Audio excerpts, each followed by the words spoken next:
Touhou 18.5 has proven to be a very divisive game, and the ratings helped contribute to this divisiveness. This game's story is crazy.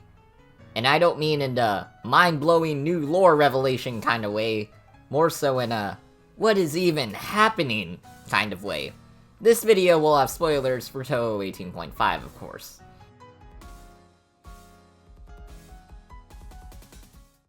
Where to even start? Okay, so the game begins with some narration explaining that Marisa's gone to investigate how cards are still being recirculated, even after Touhou 18. There's black markets for cards that were set up without Chimata's approval. They're being traded with currency outside of gold to meet demand. Mike comes in to help Marisa learn to make bullet money, which is a bit interesting. It calls back to the Calico Cat idea of wanting to feel needed. But Marisa defeats her in the practice battle, and the narration hints that Marisa's also investigating just so she can collect more cards. And then there's no story for 10 hours. 18.5's story just doesn't exist until you get to the very last parts of the game. Story scenes are used in other Touhou games as a reward for forward progress, and 18.5 not having that is a huge bummer and hurts the game's pacing. But when we do finally get to the end, what awaits?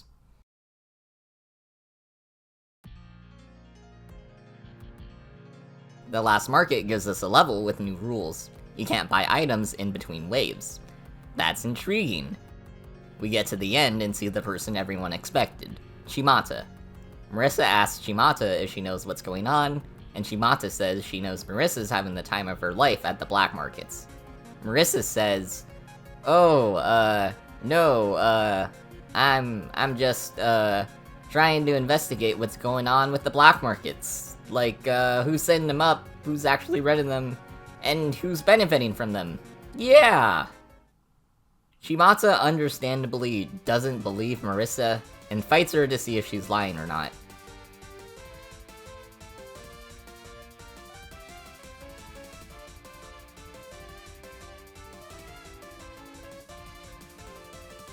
Marisa wins, and Chimata reveals who's really behind the entire black market incident.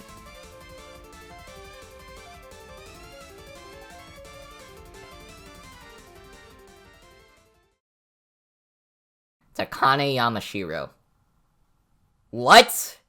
Can you imagine if Larry Koopa was the final boss of a Mario game? That's what this is. Chimata explains that the Yamawaro have manipulated the market to benefit only them and not the sellers. More economic commentary from Zune. Chimata gives Marisa her blank card to take to a past level. The blank card will signify that Marisa is trusted by Chimata, which will let Marisa meet with a trusted collaborator who will help take the black market down.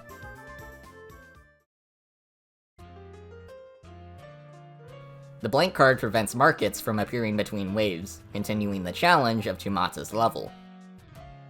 You get to the end with this new challenge, and Nitori shows up.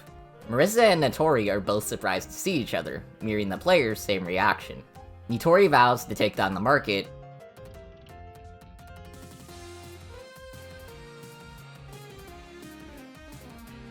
and due to Chimata's rules, Marisa has to fight Nitori to get her item card.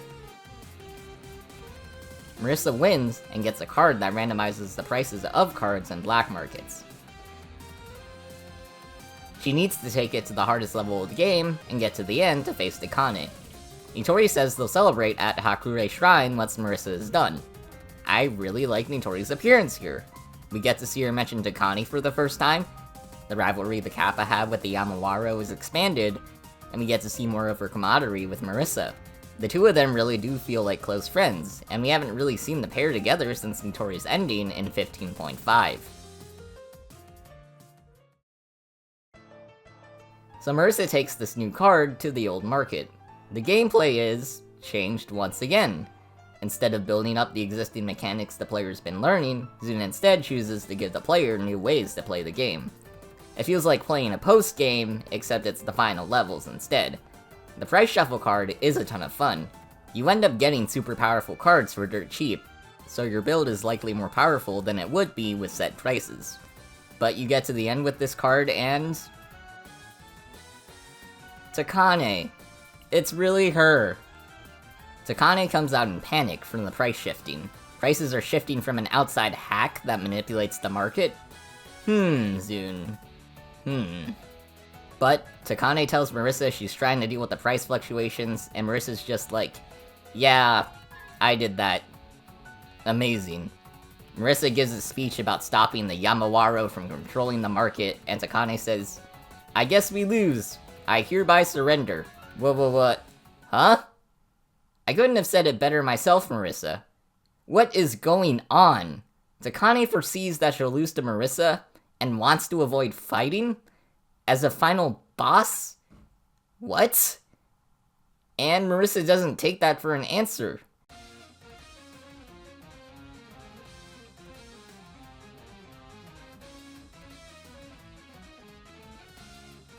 Takane gets mad at Marisa's stubbornness and says, I'm gonna put every fiber of my being into making you regret not letting me surrender. What planet are we on? And it doesn't stop there. This game's had fights against Magemu, Chimata, and other late-stage bosses. Takane is a Stage 2 boss. Her patterns are not that hard to deal with and easier than a lot of the rest of the game. But she's still the final boss, so she has the most spells of any boss in the game. What? This finale is a shitpost, and that's not even meant to be an insult. All of this is genuinely written to be a joke. It all reflects the chaos of what these types of markets bring in real life, and flips the concept of a Touhou finale on its head. But Marisa wins, Takane surrenders. Marisa tells Takane she should have just surrendered from the start, and Takane says, this makes no sense.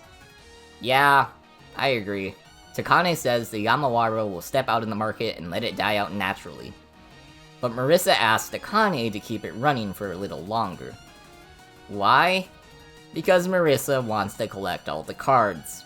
Takane seemingly respects this bit of selfish drive, and after teasing Marisa for being a hoarder, tells her the market will run for a tiny bit longer. And so the game ends with the narrator saying, what's that? You're asking if it's alright for an incident resolution expert to do that? Well, isn't it? After all, it's not posing a detriment to anyone. And after all, everyone in Gensokyo is enjoying the Danmaku. It's a great ending for Marisa that leaves the story definitively feeling like her own. Touhou often doesn't take itself seriously, but this is probably the least serious it's ever been. The story is paced weirdly, the incident doesn't get resolved, and the game doesn't have a grand finale at the end. So, some people don't like this story, and I completely get it. I don't think you're wrong if you don't like it. That being said though, I actually do really like all the stuff at the end. We get a lot of experimentation with the game's systems, we get some lore from the Kappa-Yamawaro rivalry, Marisa's independence is highlighted, and best of all, the game does wonders for Takane's character. She leaves this game far more fleshed out and interesting than she was in Touhou 18. Yeah, I wish it was paced better, but as it stands, I do think this is a worthwhile Touhou story.